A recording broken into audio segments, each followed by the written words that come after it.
रस्ताच नाहीये. मी पुलावून वर चढून पलीकडे तुम्ही गेलो. वर चढून पलीकडे गेला. काय असतं मंत्री आलाय का नाही याच्यापेक्षा हं. आपले भाऊ बंद आहेत. होय याच्यात आपल्याला मराठा, होय. याच्यात धनगर, हम्म, हम्म, याच्यात माळी, हम्म, याच्यात कोळी, सुतार, लोहार हे बघून नाही चालणार ना. हम्म, हम्म, इथं आपलं रक्त एक आहे, शेतकरी बाप आपला एक आहे.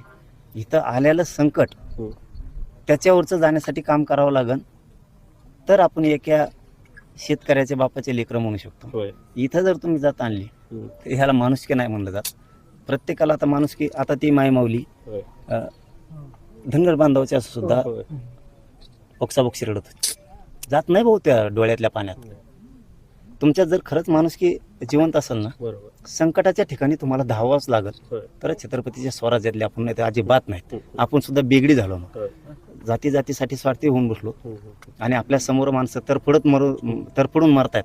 तरी आपण जर तिकडं पाऊल आपला वळत नसला तर हे मात्र खूप राज्यासाठी, देशासाठी, माणुसकीसाठी घातक आहे.